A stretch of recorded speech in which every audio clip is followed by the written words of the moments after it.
This is Syllabrew. Get smart with me as we learn 5 vocabulary words worth knowing in just a few minutes. 5 smart words for understanding the World Cup, global power, and national identity. The World Cup may look like a soccer tournament, but at this scale, it is also about money, national identity, international influence, and control over global attention. The 2026 tournament brings 48 teams together for 104 matches across Canada, Mexico, and the United States. Today we are not learning words for what happens on the field.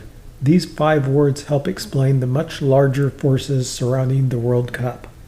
The words are soft power, geopolitics, commercialization, nationalism, and diaspora. Let's begin with soft power. Soft power is the ability to influence people or countries through attraction, culture, and reputation rather than force or threats. Hosting a major international event gives a country an opportunity to present a carefully constructed image of itself.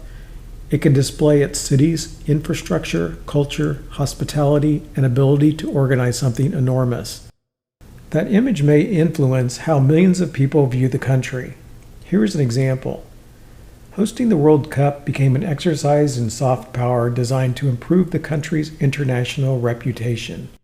Soft power is not the same as propaganda, although the two can overlap. Soft power works best when people genuinely admire what they see. The second word is geopolitics. Geopolitics describes how geography, economic interests, security, and national power affect relationships among countries. A sporting event can become geopolitical when host selection, diplomatic tensions, travel restrictions, or international disputes affect the tournament. Here is an example. The tournament became entangled in geopolitics when tensions between the two countries affected travel and public opinion. The players may be competing over goals, but governments and institutions may also be competing over influence, prestige, and access. The third word is commercialization. Commercialization is the process of turning an activity, idea, or tradition into something increasingly organized around making money. The World Cup generates commercial opportunities through broadcasting rights, sponsorships, advertising, merchandise, tourism, and premium ticket packages. Commercialization can bring more investment and allow an event to reach a larger audience. It can also make an event feel less accessible to ordinary supporters. Here is an example. The commercialization of the World Cup has transformed it into both a sporting competition and an enormous international business. The fourth word is nationalism. Nationalism is a powerful identification with one's nation and its interests. It can create belonging and shared pride.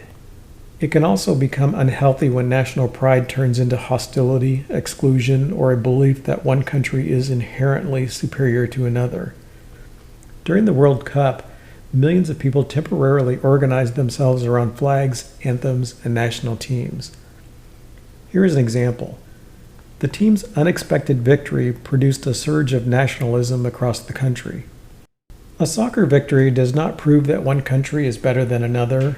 Emotion, however, does not always respect that distinction. The fifth word is diaspora. Diaspora is a population that is spread beyond its original homeland while maintaining connections to its culture, identity, or community. This helps explain why some national teams attract enormous crowds even when playing thousands of miles from home. People may support the country where they live, the country where they were born, or the country connected to their parents and grandparents. Here is an example. The country's diaspora filled the stadium with supporters who had traveled only a few miles rather than across an ocean. Diaspora reminds us that national identity does not stop at a border. It travels through families, neighborhoods, food, language, music, and sport. Let's review. Soft power is influence created through attraction and reputation.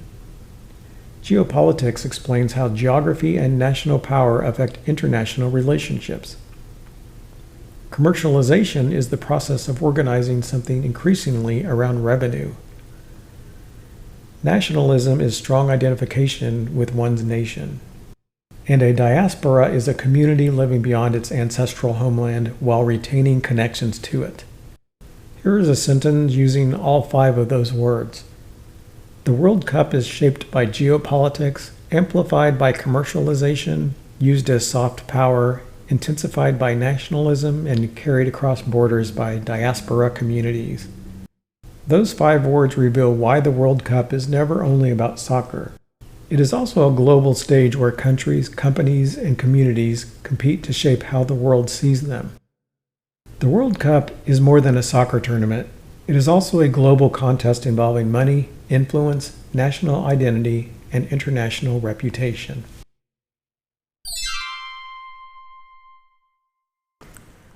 Got a word you've heard but never quite understood? Leave it in the comments, and I may use it in a future Syllabrew episode. Make sure to check the show notes for the spellings of these words. Thanks for listening to Syllabrew. You can support the podcast at buymeacoffee.com/whythankyou.